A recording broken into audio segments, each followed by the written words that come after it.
دنیا کو العاجلہ کہا ہے اور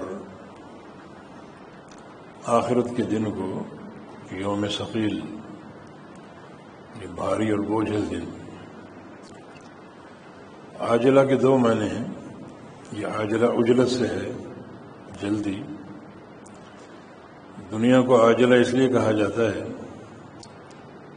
کہ اس کا نفع جلدی مل جاتا ہے، جو کہ بہت تھوڑا اور معمولی ہوتا ہے۔ یا عاجلہ اس لیے کہا جاتا ہے کہ اس کا نفع جو ہے وہ جلدی زائل ہو جاتا ہے، اس کے نفع میں استقرار نہیں۔ اور آخرت کو یوم ثقیل کہا، بھاری دن، بوجھل دن، جس کے بوجھل اور بھاری ہونے کا اتنا ہی ثبوت کافی ہے کہ جب قیامت کا چہرہ فرشتے دیکھیں گے تو ان کی زبانوں پر ایک جملہ ہوگا، سبحانک ما عبدناک حق عبادتک۔ اے اللہ تو پاک ہے، ہم تیری عبادت کا حق ادا نہیں کر سکے۔ فرشتے جو کہ صدیوں اللہ تعالیٰ کی عبادت کر چکے ہوں گے، جب سے پیدا کیے گئے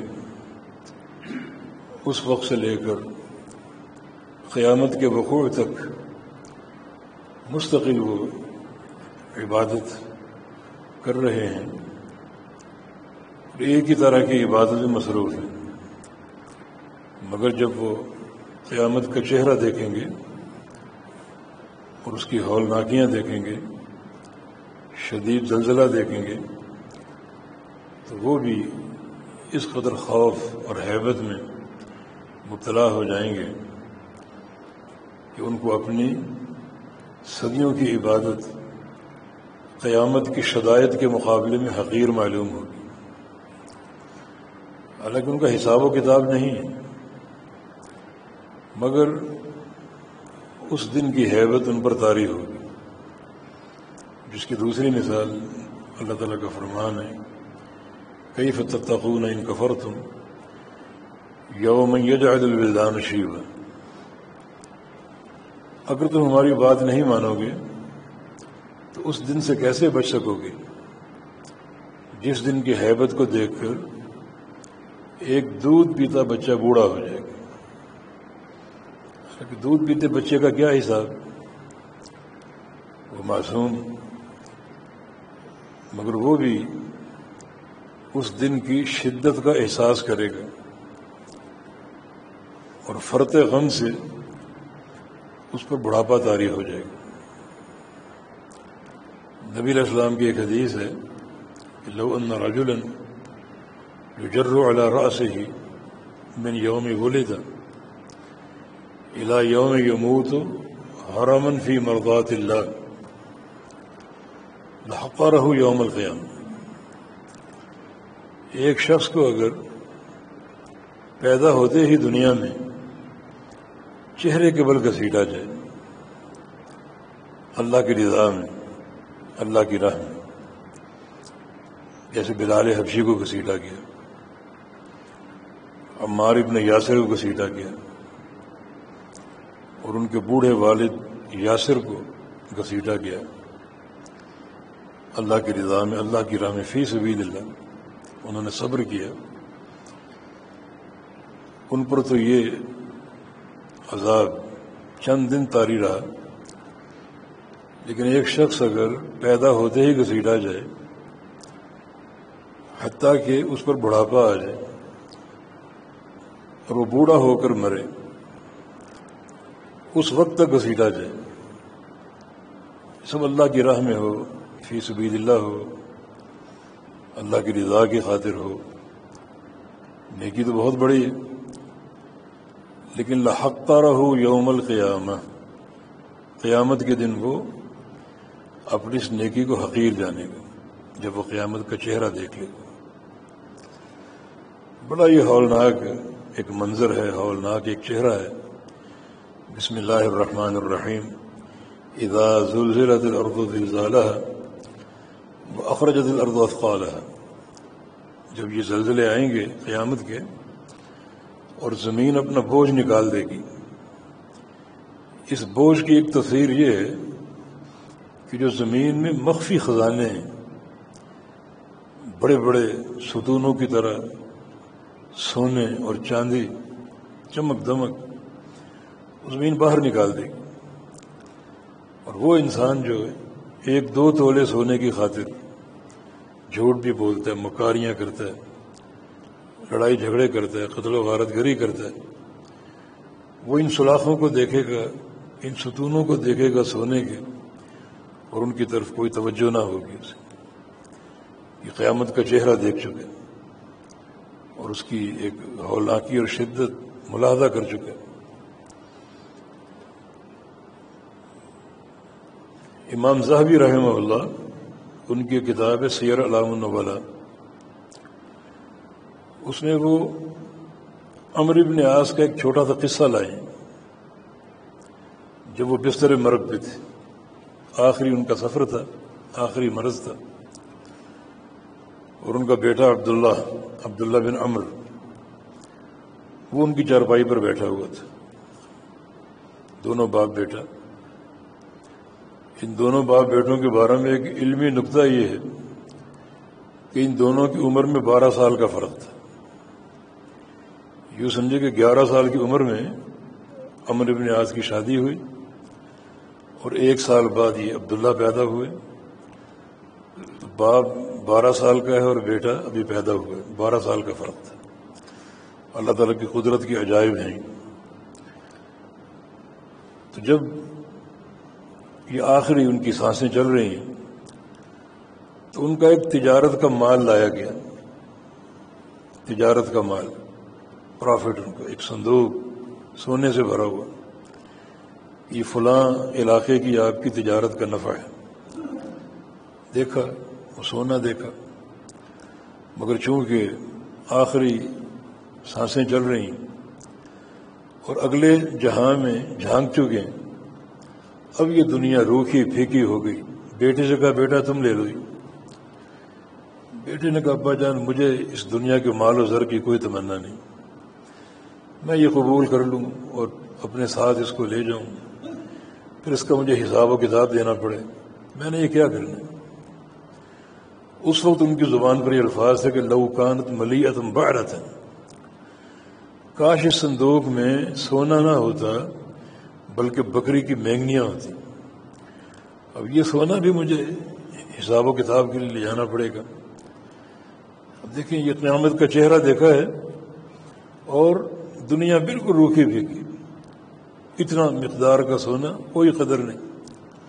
وَإِذَا الْعِشَارُ عُطِّلَتْ، قرآن کہہ رہے جب قیامت کا چہرہ دیکھیں گے لوگ، اشار بولتے ہیں وہ اونٹنی، سرخ اونٹنی حاملہ، یہ عرب کا بڑا قیمتی متاع ہے، سرخ اونٹنی، وہ بھی حاملہ ہو، بچہ جننے والی ہو، اس کو بڑا وہ نفیس ایک مال سمجھتے تھے۔ جب قیامت کا وقوع ہوگا یہ اونٹنیاں پھر رہی ہوں گی اور کسی کی توجہ نہیں ہوگی۔ یہ تو اس دور کا مال تھا نا، اب آج کے دور کے قیمتی مال کو لے لیں کہ بڑی بڑی کاریں، کوٹھیاں، بنگلے اور جو بھی سامان تعیش ہے سامنے پڑا ہوگا، قطاریں کھڑی ہوں گی گاڑیوں کی، کوئی توجہ نہیں ہوگی، لے لو سب لے لو، کوئی توجہ نہیں۔ وہ قیامت کا چہرہ دیکھ چکے، سب معطل ہو جائیں گے، سب بیکار۔ تو جب اس وقت یہ سب کچھ ہوگا تو آج یہ سوچ پونا پیدا کر لیں، آخرت کی تیاری کریں۔ جب عمرو بن عاص نے اس سونے کو رد کیا، اپنے بیٹے سے کہا آپ لے لیں، تو بیٹے نے ابا جان سے کہا، عمرو بن عاص سے، کہ آپ تو بڑی ہوش مندی کی باتیں کر رہے ہیں، یعنی موت کی سکرات بھی تاری ہیں اور باتیں بھی بڑی ہوش مندی کی کر رہے ہیں۔ آپ کو پتہ آپ کا فلاں تجارت، اس کا پرافٹ، اس کو آپ قبول نہیں کر رہے، تو کیا آپ کچھ منظر کشی کر سکتے ہیں؟ آپ کے کیا احساسات؟ موت کے بارے میں، موت بھی آپ دیکھ رہے ہیں، باتیں بھی ہوش مندی کی کر رہے ہیں، کوئی سکرات بھی ایسی شدت کے نہیں ہیں، اس کی منظر کشی کر سکتے ہیں. فرمایا کہ الموت لا یوصف یا بنیہ، میرے بیٹے موت ایک ایسی تلخ چیز ہے کہ اس کی حقیقت کو الفاظ میں بیان نہیں کیا جا سکتا. ایسے الفاظ ہیں ہی نہیں جو موت کا نقشہ کھینچ سکیں.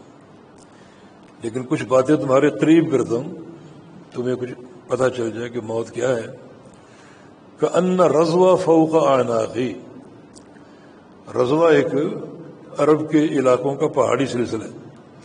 یہ سب مری چلے جائیں تو پہاڑی سلسلہ، ایک پہاڑ، دوسرا، تیسرا، چوتھا.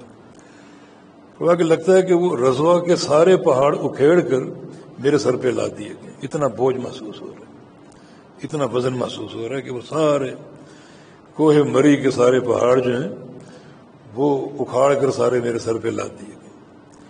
وکأن بطنی شوک، لگتا ہے یہ پیٹ جو ہے نوکیلے کانٹوں سے بھرا ہوا. وکأن نفسی یخرج من ابرہ، اور لگتا ہے کہ میرا یہ سانس جو ہے یہ سوئی کے ناکے سے نکل رہا ہے، جو بڑی فراخی سے آتا جاتا ہے تھا، لیکن آج لگتا ہے کہ وہ سوئی کے ناکے سے نکل رہا ہے. یہ موت کا منظر، یہ ایک بعض الفاظ ایسے جو موت کے ایک نقشے کو کچھ قریب کر کے آپ کے سامنے کھینچ سکیں. تو اللہ تعالیٰ کیا فرما رہے ہیں؟ ان ہؤلاء، یہ لوگ کیا ہو گئے، ان کو یحبون العاجلہ، ان کے سامنے عجلت کی محبت ہے، جلد پرافٹ ہو، دنیا، سرمایہ، حالانکہ وہ زائل بھی ہو جائے گا. یذرون وراءہم یوما ثقیلا، اور اپنے پیچھے اتنا بھاری دن، اتنا بوجھل دن اسے فراموش کر چکے ہیں، اس کی تیاری نہیں کرتے.